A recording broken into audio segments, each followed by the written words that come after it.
So, hello mga hobby. So, tawag dito. Maulan na malungkot na umaga sa atin lahat. Sa akin pala. Kasi namatay yung aking PKBM na platy. So, ito siya. Nakita ko mayroon siyang worm na lumalabas. So, akala ko chubby siya. Tapos nung ayan o. Yan pala yung bulati na kita. Yan pala yung bulati na sinasabi nila. Dapat pala inano ko to. Tawag dito. Dito lang. Kita. Dapat pala ko. Tawag dito yung pinurga. Akala ko kasi wala siyang ganun eh. Kasi siya. Biyakin lang natin. Titingnan natin kung mayroong dami ba sa loob. Ayan, ang dami talaga pala. Ang daming worm. Kaya siya namatay. Akala ko okay to siya guys. Yung isa kasi na nagkaroon ng worm, tawag dito, lumaki yung may puwerta na sa may puwet. So yun, halata talaga na na may worm. Ito siya kasi wala yung wala siyang bukol, hindi na maga yung puwet niya. Kaya akala ko wala siyang ganun. So dapat pala pinurga ko na talaga siya. Kung nakikita nyo, ang dami niya lagpas 10 ata yan na worm. So nasa sa kanya. So sabi nila yung kasi yung mga sakit ng mga balon molis, marami daw silang ganyan. Kaya ay nako, wala na tayo uling PKBM guys, wala na tayo uling platy, balon platy, wala na tayo ulit. So gapi na lang tayo.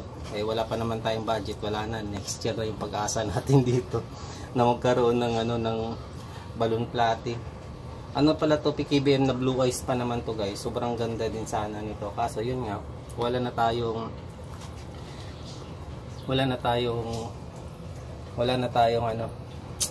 balon platy. So ayan lang, share lang. Siguro mas maganda kung ginawa, dapat pinurga ko siya. Makita ko sa YouTube yung mga pampurga sa manok, yung Latigo 50, yun ang sinasabi nila na pampurga daw dapat dito eh. Nakita ko na siya kaso hindi ko ginawa. Dapat ginawa ko na pala. Kasi akala ko nga talaga healthy siya. Wala siyang sakit na gano'n. So ayan para siyang chubby pero mas uniform yung sukat nila guys. Sobrang maliliit. Kita ba? Kita. Yan Ay nako. Nakakalungkot kasi wala na tayong platy guys. Balon platy.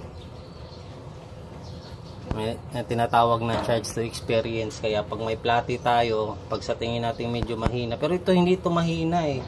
Akala ko normal lang yung kilos niya, bigla namang namatay. Tapos nung namatay siya guys, nakita ko talaga mayroong worm na lumalabas sa puwet. Kaya nung binidyo na natin para makita sa inyo.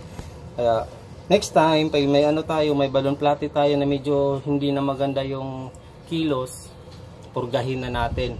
Maraming pampurga daw guys, yung pampurga talaga sa isda mayroong available din. Pero yung sa mga backyard na mga maliliit, kagaya ko, ginagawa nila mga Latigo 50. Yung pampurgata ng mga animals, yung mga baboy at saka manok, yun ang pampurga.